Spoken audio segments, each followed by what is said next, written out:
quality of networking is degraded. Content is recycled. It's a dangerous game. There are too many conferences. Traditional big exhibitions, niche conferences, The parties, the retreats. FOMO, fear of missing out. Maybe you shouldn't go to all events, all conferences. How do I make the decision choosing the right conference for me? Is there anxiety? Vanity sometimes? Just take the emotions out of it. Late nights, a recovery period afterwards. Ask yourself, and you come to the conclusion that those couple of days, my time is better spent that I sit at the desk and get shit done. How do I measure the success of a conference? Yeah, let's see it from this perspective, without mentioning names. Mentioning names.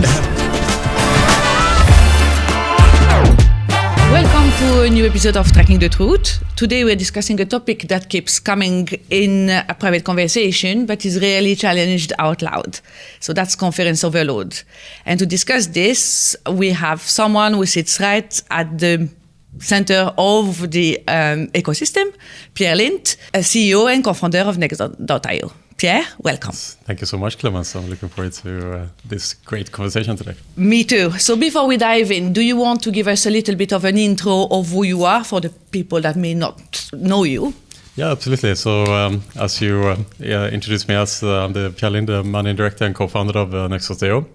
We've run our event management company here in Malta for the last 13 years now. We started in 2012 and we've organized more than 800 events here in Malta and across the world. Over these last 13 years, we worked in Vegas, London, in the Caribbean, Latin America. We touched all continents of the globe. But event management and the gambling industry is what I've done my entire career. I started by organizing poker tournaments when I was 17. So I've been in the industry since the dawn of my early career. Okay, so you're a veteran, as we would call them, right? Born and bred in the industry. Yeah, okay. So as we discussed, we ran a survey on various industry WhatsApp group, and 81% of people said that there are too many conferences. So does this figure surprise you? So it doesn't surprise me that people reply that in the results. I think this has been like an ongoing conversation since the end of the pandemic, really. When before the pandemic, we are conference veterans, Clemence, and you remember in the 2010s there were 3 or 4 maximum conferences per year. So there was this like kind of quarterly event that we would go to. Whereas after the pandemic, this has just exploded, right? And there's events not just every month, but every week, every day almost, and multiple times a day even, there are events happening. So I'm not surprised that especially those people who came from that era would reply that, because kind of going to all conferences were something we were just used to. Whereas nowadays it's not possible to go to all conferences. So of course people will feel that there might be too many conferences in general. So it doesn't surprise me, no. It doesn't surprise you. Okay. Do you know, how many conferences there are around, from the main ones? It's very hard to say, because there's so many major exhibitions, like the traditional big exhibitions, down to smaller niche conferences, down to the retreats that we organize, for example, with just 100 people, down to networking events, so depending how you want to define an event and so on, you can come up with hundreds of events for sure. We counted 50 approximately, right? Okay. Yeah, so major events. Yeah. So it's one a week. Yeah, right? something like that. So that's a lot, no? Yeah.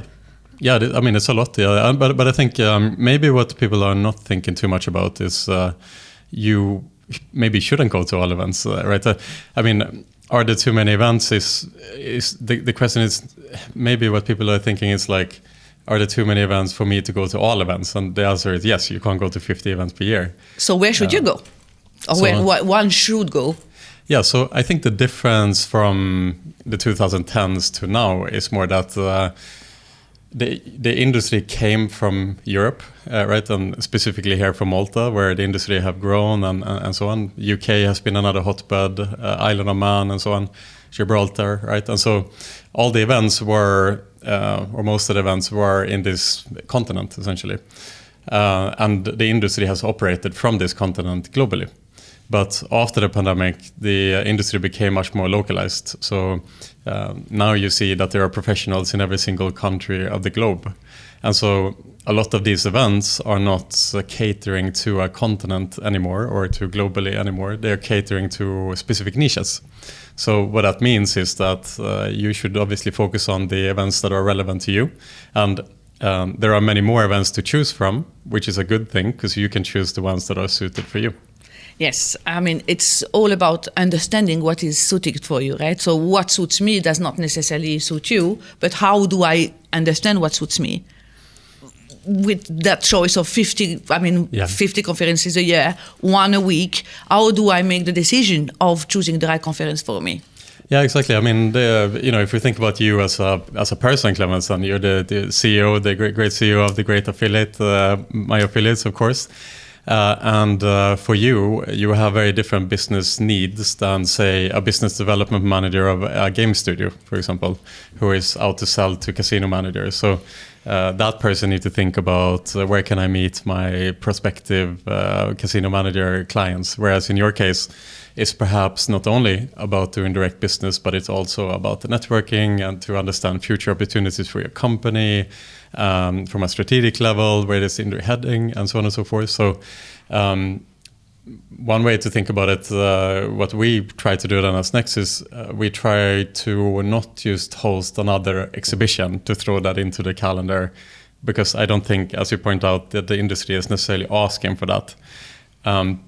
But we are trying to think of how we can cater for these important conversations to happen. And we think, for example, that these smaller, intimate environments where people can really come together over a couple of days and do much more deeper and richer business, we think that they are more valuable for the people on your level, for example. And a way to think about it is, at a show like ICE, many people tend to maximize the amount of meetings they take as like their single KPI. Like how many meetings did you take? 30. Oh my God, that's great. But Nils over here, he had 50. He did even better than you. Let's take a break on this, because I think we need to go a little bit more into depth. But 80% of people say that the content is recycled, okay? 40% say the quality of networking is degraded. 75% say the cost outweighs the return. So in that context, apart from me not really knowing where I should go, but how does this, tell us, what does it tell us about where our industry is going, or your industry is going, the conference industry? Because there is still attendance, but people are quite critical about it. Yeah. Particularly about the content. So that's why I was, because people are saying content is recycled. And I do think that the trends are pointing more towards that people are doing less shows, like on an individual basis. So we might have gone to an enormous amount of shows in 2023, 2024, 2025, maybe also 2026. But I think that organizations will become much more targeted in how they choose to spend. Because, as you say, there's no point in going back to the shows where you meet the same people and have the same conversations all the time. So that will put a lot of pressure on the organizers to really ask themselves the question, what purpose does my show serve in this sea of conferences? Because if you can't answer that question, you don't have a show. It's not going to be able to survive. What does having a clear purpose mean? What is a clear purpose for a conference? For example, if you target a specific geo, that has a very strong purpose for those organizations that are targeting that geo. So if you want to meet operators in Peru, and then perhaps the Peruvian gaming show is your number one choice of a conference to go to, if that's your main market, for example. So that's a great way to create a purpose for a show. Now, obviously, that market needs to have some interest in it in general as well. So that's one way to create a purpose. Another way to create a purpose, as I mentioned before with our retreat, is, okay, let's try to create a more intimate type event where business leaders can come together and do serious business. Does that exist in industry today? I understand. But so we're saying there are too many conferences, but rather than reducing them or making them more qualitative, we're adding up events to them. So we're adding retreats. So how am I going to start looking at my ROI and saying, okay, for my ROI to go up, I need to spend more money. So my ROI will never go up because it's going to go down because I have to go to the retreats, not only to the conference anymore. So how do I navigate that? How does that work? Yeah, I mean, it comes down to ROI, as you mentioned, Clemence. And I think if you go to the same conferences all the time and have same conversation with the same people, you will see the ROI dwindling over time, of course. So that's why I think it's important to try to mix up those experiences if you choose to go, or to decrease them overall, right? So to keep the ROI overall. But I also want to point out, I think the industry has gotten a lot bigger than what it used to be. There's just a lot more people, a lot more companies in the industry. And again, just going back to that the industry is much more local, it also means that the industry isn't all targeting the same markets like we used to do 10 or 12 years ago. But a lot of organizations are pointing towards different markets or towards different niches. Yes. And that allows for more kind of niche experiences as well. I agree, but I mean, we're still speaking about the same AI in Brazil and in Sydney. We're still speaking about the same CRM tools in Brazil and in Sydney. We're still speaking about the same, SEO talks and whatever. So what is the difference between Brazil and Sydney if it's not the jet lag? You know what I mean? The jet lag is a big part. It's a different direction depending on what you prefer. No, but at the end of the day, it comes down to meeting your prospective clients. So I don't think people travel necessarily to learn. I think people travel and they justify budgets to do business and to create the ROI, as you point out.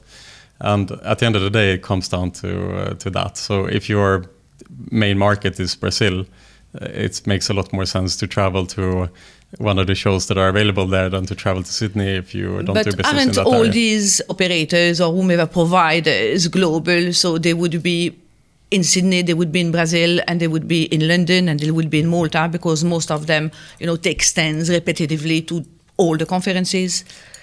So this is also the purpose and the work that the conference organizers have to do, is to make sure to attract delegates that aren't going to all the shows.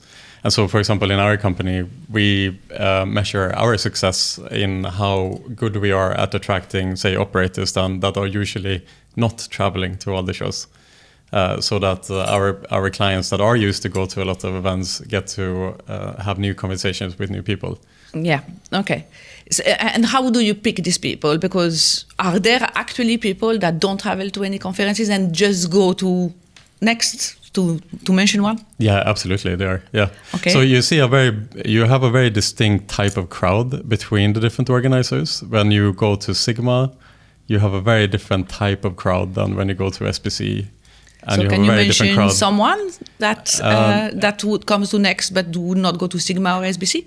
I wouldn't want to mention names necessarily as such, but what I can say is that what our relationship team does, and I think this is also kind of a purpose of how we try to make the shows create greater ROI, is through the relationship team, which 100% purpose it is to identify, build network with operators, map out the operator landscape, who are new, who are the incumbents, who are those that are maybe not lesser known, but they have a big presence, let's say, that we usually don't see at the shows. We can see obviously that through our databases, which people attend the major shows and so on and so forth.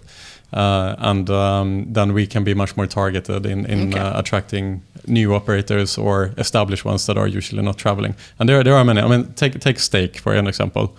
One of the biggest operators in the world. They are Australia-based, as you mentioned, and they don't like to travel. But they are around. They travel to from they the do IGB. From the Melmorosis they do IGB and they do SBC Lisbon and they will do ICE. Yeah. So those are the three touch points that they have, and those are three European based shows. And other than that, you won't find Stake in a big group, for example. So that's a good example of an operator that I think a lot of potential clients of theirs would want to meet more often, but they just don't like to travel. Yeah. It's a big trip to go from Australia over to Europe every time. Yeah. Let's go back quickly on the content issue. So do you feel that the content and the speakers are kind of recycled and repetitive when you look at the whole landscape? Yeah, exactly. So the problem that the conference production teams have, that you really need to be aware of when you organize a conference, is the easiest thing you can do is to rebook a speaker. because the speaker is motivated to go. They like the event. They've been there so many times. There's a friendship that has formed along the way. They like to speak, so they naturally will want to speak again. And so it is much more difficult, 10 times more difficult, to book a new speaker that is not used to traveling around and speaking or sharing information and whatnot. And so naturally, the team will gravitate towards the lowest hanging fruit. Now, you have to be really clear internally. So in our case, what the KPIs are for success for the conference production team, to make sure that they don't end up in this trap. And I think generally, the purpose for most organizers when they book speakers, it's not necessarily to put on the best agendas, but it is to attract more relevant people to the conference itself. So you will book a speaker as an operator, for example, because you want that person at your show, not because they are going to share something groundbreaking.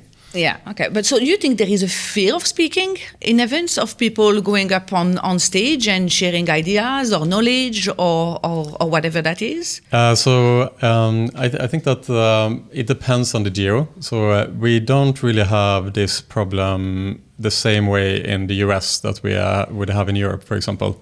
The Americans are just natural born public speakers. That's like good for them. That's like the superpower that the Americans have. So we never have problems to create a diverse set of really strong speakers that are willing to be a bit entertaining and so on stage. Whereas in Europe, I think we are a bit more heads down and we like to work and produce. And so this kind of public appearances is not something we have in the culture in the same way. And so we noticed this a big difference from when we hosted the first event in 2019 to now, for example, that people are a lot more forthcoming. And it's a lot about educating the speakers that don't go on stage and deliver a pitch. You think that is good for you, but it's not, because people are just not going to listen. So if you want to establish your company or your business as like a leader or whatnot, like what you are doing with this podcast, you're not here to talk about my affiliates and how great you are. You're here to produce true thought leadership. Yeah. And by extension, people will see your brand. They will see you as a thought leader. And that's a good thing. That's how you produce content and at the same time get something for your company. Yeah.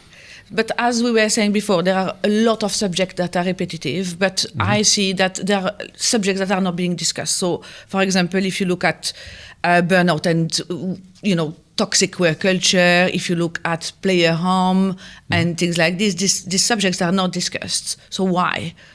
I can't answer for the others. The only thing I can say is that we host a sustainability track during Next Valletta, and we host a responsible gambling track during Next New York.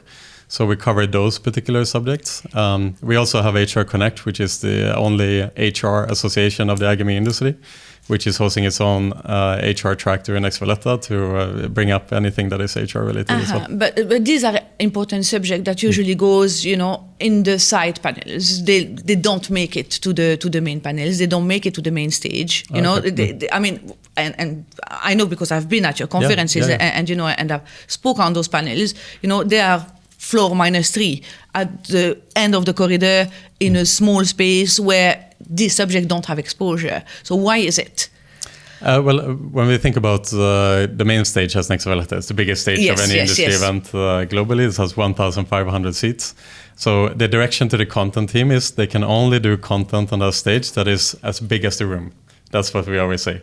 So it has to be entertaining, it has to be fun, it has to be something that is catering to a wide audience. So that room cannot host content that is niche. So if you're talking about sports betting product development, that's not for that room because it's catering to a niche audience. Whereas in that room, it's big conversation that caters for a wide audience. So at the end of the day, I think that is how we produce content for a big stage, let's say. Is it also a bit of a question of money, because people would pay to go on the main stages to show or to showcase or to show off rather than being on the smaller stage where these subjects are not necessarily tackled? Well, the problem is so we get a lot of inquiries for paid content to the show. And if we put a weak paid content panel on the main stage, the room is going to be empty and it's going to be embarrassing. So even 100 people in that big room is going to make the whole room look empty and silent. So we proactively try to push paid panels that are more niche into side rooms as well, because it is more fun to speak in front of a full audience, even if it's a smaller room. And we find more success with our partners doing that. And if someone wants to go on the main stage, the content has to be work together with our conference production team, and they have to approve it, and they have the right to say no to a partner, for example. So, we just had Phil on the last podcast, and he told us that you guys try to get 3 regulators on a panel, and they refuse. What's keeping those regulators away from going on a panel and discuss regulation? Yeah, so I mean, it's a hit and miss with regulators. Again, it depends on the geo a lot, So in the US, the regulators are much more forthcoming. We have a much wider set of regulators that are traveling to the New York show than, for example, in Europe, where the regulators are not as motivated to mix with the business. But is it a lack of interest from their side? Because, as a regulator, when you're exposing your rules and, opening yourself to discussion, why would you not want to discuss? As a regulator, I think that they should be more open to speak to our industry. I mean, that's how you get to understand how it works and how to regulate better and whatnot. But I think that these are often, from a European context, these are often public servants who aren't necessarily there because they feel passionate about the industry, let's say. They are there as a political appointees or so you think they're afraid to be held to account? I do think just the European culture in general is that the kind of political different entities and business world isn't mixing the same way as the Americans do politics and business together, for better or for worse, I suppose. Regardless what it is. Okay, so another thing that came up in the survey is FOMO. So people replied to the survey saying that they mostly attend out of fear of missing out, the famous fear of missing out. So, but if content is not to their liking, networking is, the quality is perceived as going down and decreasing, and 75% say that, the cost outweighs the return. What are they afraid of missing out, the parties? No, I mean, I would counter a bit to the survey is great. I think we shouldn't fall too much back on drawing too hard conclusions from this surveys.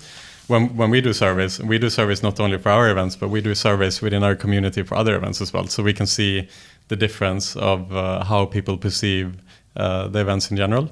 And most of the results that we get is that the individuals who go to the events, that particular event, that they have, for the most part, pretty good experiences. So I'm sure they do. But then if you zoom out and you look at the whole landscape and you do a survey that is asking more direct questions around oversaturation, you might get that answer. But I think we should be clear that I think the events are quite valuable overall. I think they are actually. But I think speaking about FOMO, it's not only about the survey, right? If you open LinkedIn, day one of a conference, all you see is posts of people saying, "Oh my God, I'm not there." So it's not only a survey that is saying this. Is the perception of everybody opening LinkedIn on day one of any conference of people that couldn't go there or were not paid to go there, whatever. So there is that FOMO, no? Yeah, no, I mean, there is definitely an element of FOMO because if everyone goes to ICE, the feeling is like, oh, I should be there as well.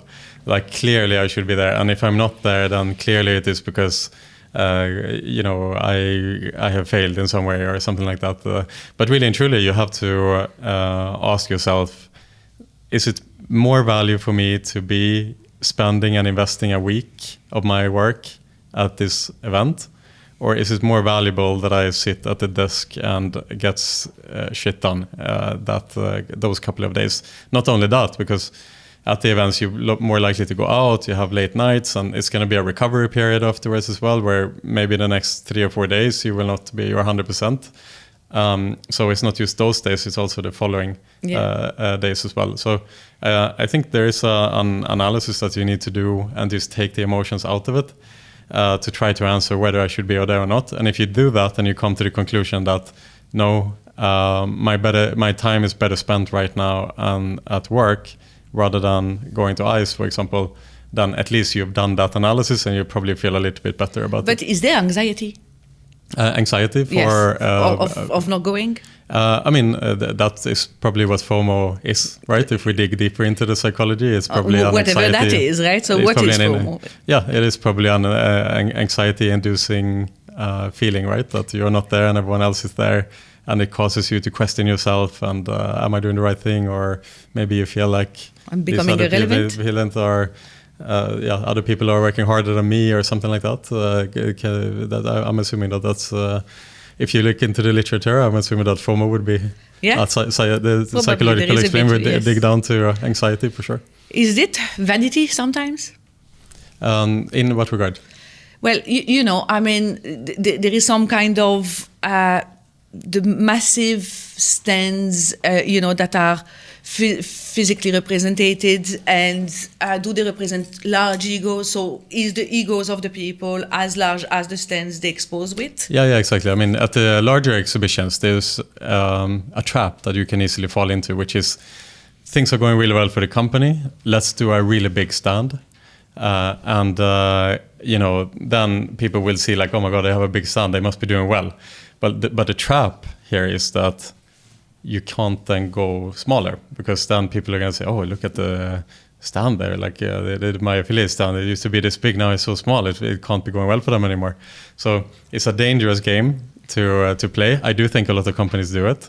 But some companies do it for sure. It is a bit about who has the biggest one, right? Who has the bigger one, who has the fanciest one, and who spends the most money at them, and so on. And of course, it is.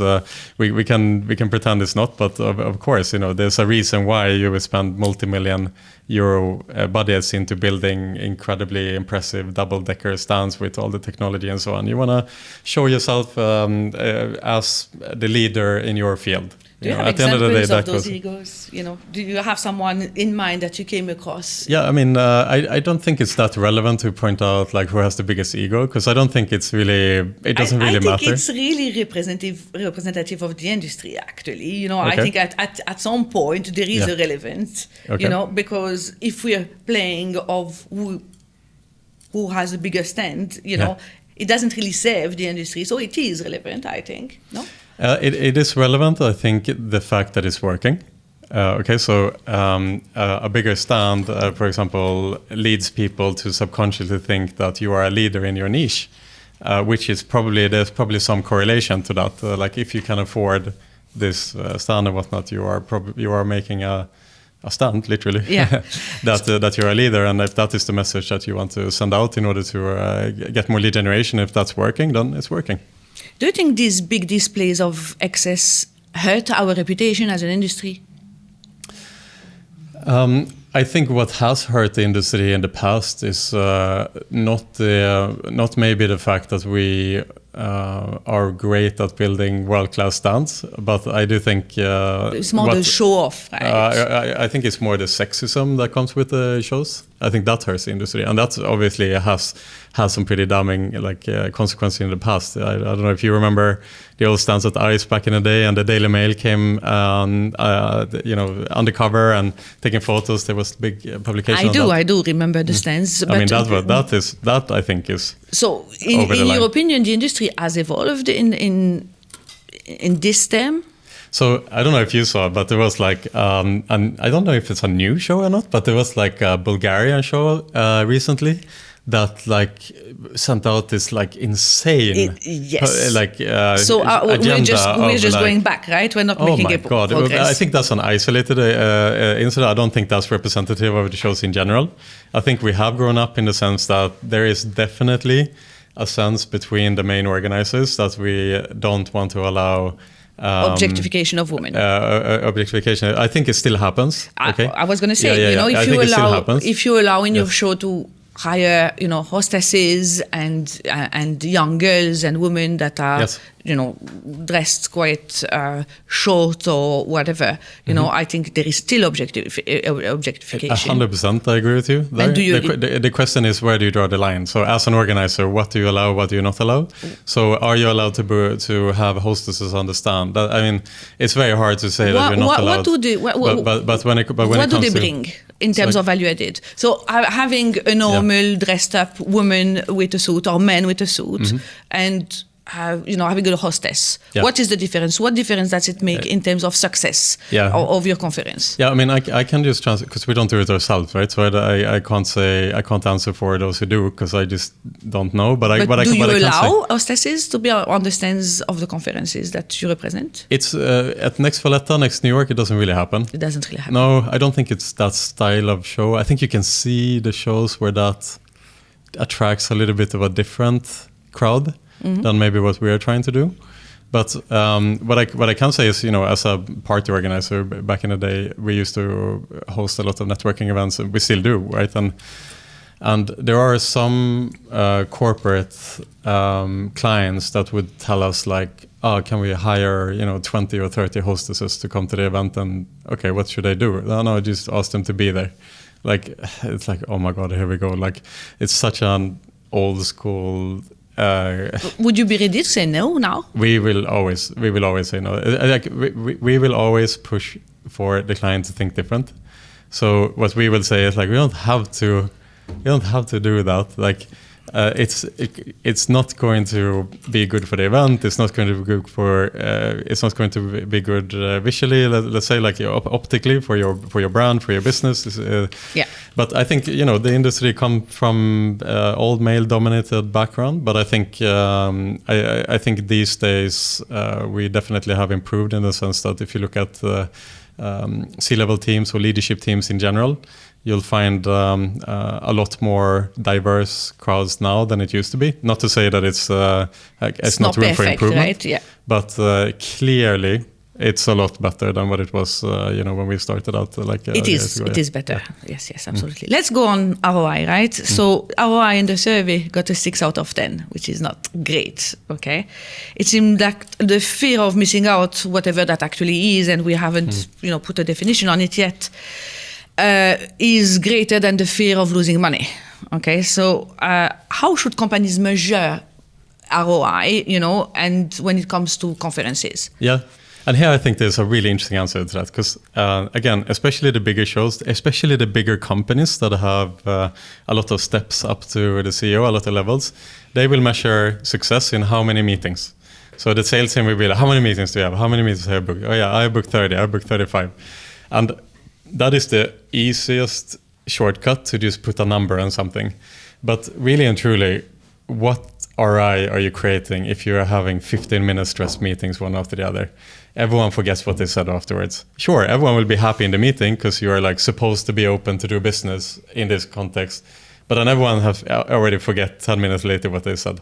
What's the difference of taking that meeting or just to book a Zoom call?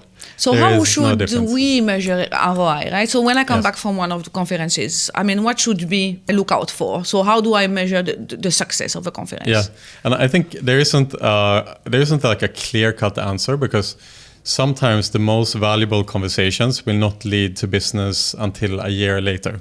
So how do you measure that, right? It's very, very difficult to do. But I do think that maybe a better way to do it would be to do lead scoring after.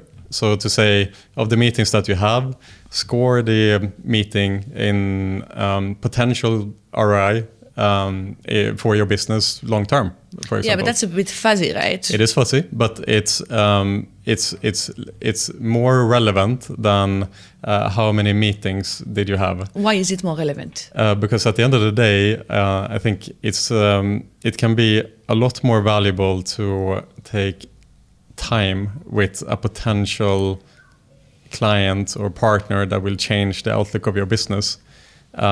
Even if it takes longer time, because you might need multiple touch points with that person. Yeah. You might need to meet that person 10 times before any formal contract is signed. It might take 2 years before that partnership blooms out, or it might not happen. Yeah, but I think we have a business sense that tells us it's much more valuable to sit down with in your case, Jason Robbins of DraftKings, than some not too relevant operator that doesn't have any traffic. But it's still very hard, right? Because we're speaking about subjective metrics as the effectiveness of relationship, of building relationship or trust. Absolutely, relationships is very subjective. How do you do that? So, it's super subjective because so in our team, for example, when we go to different shows, we speak about the importance of building and nurturing relationships. Yeah. We understand, and it's very hard to put it into numbers, but when we say we have a sales team and we really want you guys to be out meeting clients in person.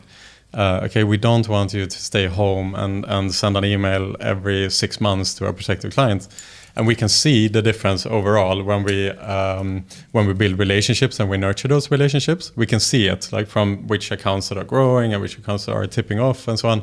So we can understand that, relationships are very important to build. So when we try to measure success from the shows that we go to, it is less important how many meetings you have, but more important, who did you speak, who did you make quality time for?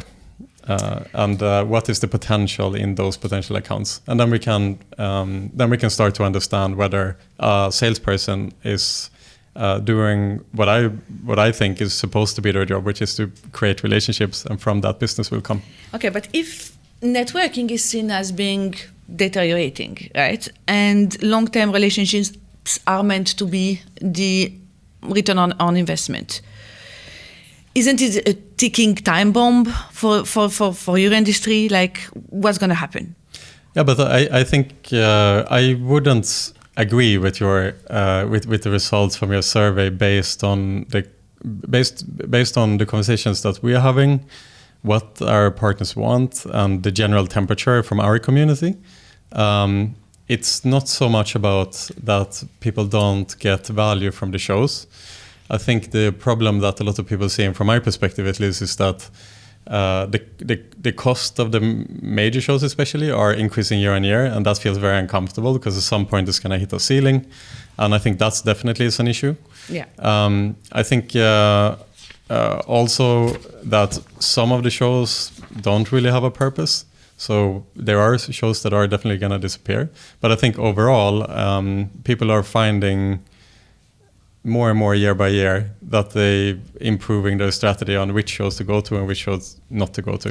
So just on a side note, right, on the survey, I mean, the survey was, taken by a number of people who are all, or operators, affiliates, or service providers. Yeah. So the survey has value, and that's why we did it, right? These are not 100%. People. So, and I understand that, you have a different maybe results or feedback or whatever, but that feedback is there, and I'm not saying it's 100%, but it is the trend, right? It is what people think behind, which is probably easier to say to third parties than coming back to you directly and tell you these things. But let's say like this then. So if I were to interpret the survey, it could maybe be that if someone says that ROI from the shows in general are 6 out of 10, if let's say that they went to 10 shows in any given year, if they would go to 5 the following year and pick the 5 that gave them the best ROI, that score will probably go up. Yeah, so I think what's going to happen is more that people are not going to go to 10 shows, they'll go to 5 instead. And that's what I mean, that it puts a lot of pressure on the organizers to make sure that they have a really clear purpose, because you want to be one of those 5. Yeah. You don't want to be one of those that falls off from that. Absolutely.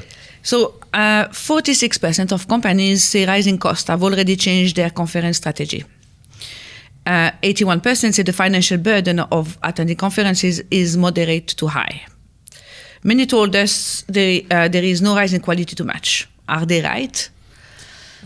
So again, I would break it down per show. They are probably right in many cases. Yeah, because it's not addressing your show, right? It's addressing shows in general. So so there would be, again, just taking the example of those 10 shows. There are probably the 5 of the bottom ones that are not alright for the companies, and they are pressured, so they will probably start to remove them. What shows are these?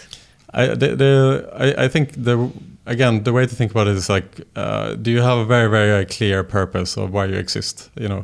And take here in Malta, for example, we are supposed to have 3 shows here in Malta next year. Not us at Next, but there's one Next, one SPC, one Sigma. Yes, that is unsustainable. That's not gonna be the case in a couple of years' time. So who's going to give in? So I'm pretty sure that we are. I mean, in my perspective, we are by far the most relevant show out of the 3. So you're staying, and who is not staying? So I would say it's just a matter of time. If Sigma decides to hold their show and keep their show in Italy, then SPC's shows seem to lack a little bit purpose here. They already have their Lisbon show. So there's no reason why you want to have 2 European shows for neither SPC nor Sigma. And this is our one European show here in Valletta, which happens to get incredibly strong feedback. So we feel very good about the fact that if in a couple of years' time there'll only be one, then it will be Next. Okay, so you're staying. We are staying. Well done. Yeah. Good. So, but are you ever concerned that your events are overpriced? I don't think in our case that we are. A ticket to Next Valletta to €279. That's a ticket, right? The tickets, the partnerships. We do not have these massive exhibitions, so you can't fight for having the biggest stands and the things. Here it is more like a package that you get, and for the most part, the exhibitors are kind of the same. So you don't really end up going at the risk of committing yourself to this multi-million euro type packages. So in our case, the partnerships are, I think, affordable for most of the industry that decide that they feel that in our show the right people are there for them. Okay. Do you see conferences that are likely to disappear because of the price-quality ratio? Yes, yeah, definitely, yeah. And who is likely to disappear?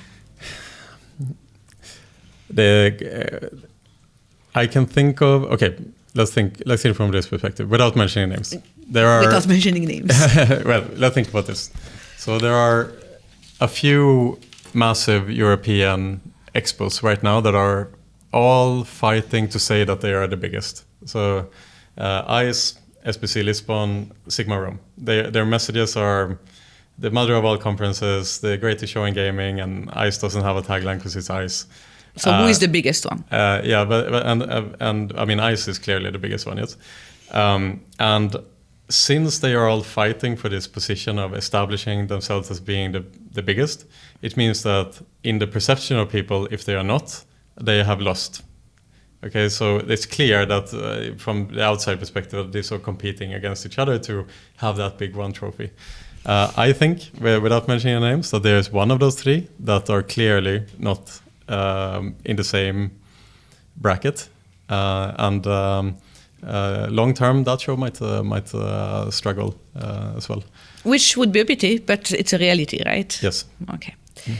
So let's speak about the future. What would an industry without conference look like?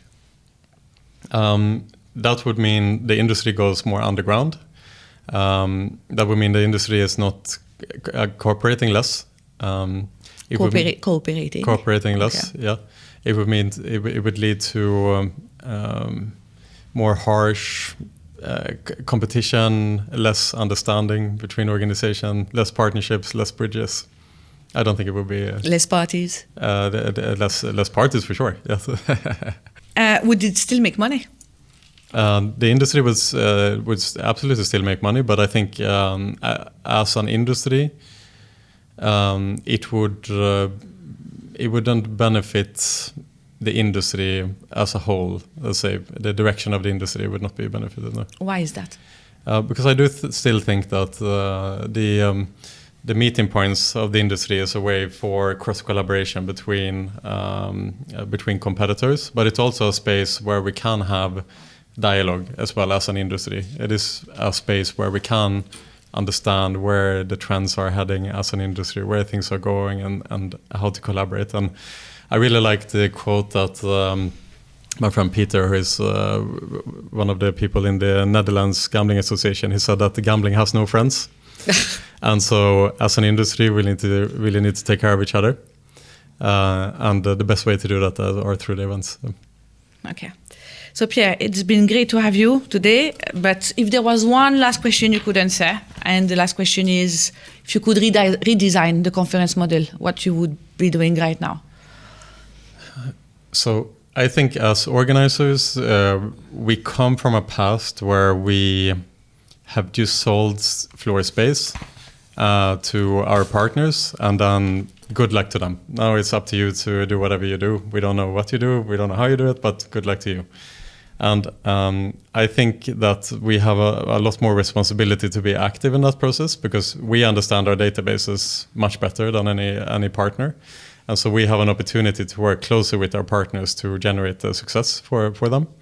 And so when I think about redesigning the experience, I think instead of selling bigger floor space, I think much more about how we can invest to strengthen our databases so that we can work together with our partners to generate the meetings that they want to have with the people they don't expect to meet. Okay, and that's the responsibility. So create a purpose. So being an ecosystem builder rather than blank floor space that is a little bit outside everything. So that's how I think a modern conference organizer should be thinking. We are much more proactive. Is it going to happen? Yeah, 100%. Yeah, this is all we are thinking about internally. Fantastic. Yeah. We're looking forward to that. And that's a wrap for today. Brilliant, Clemence. Pierre, thank you for joining us in Tracking the Truth. Thank you so much. It was a pleasure having you. Really appreciate the conversation.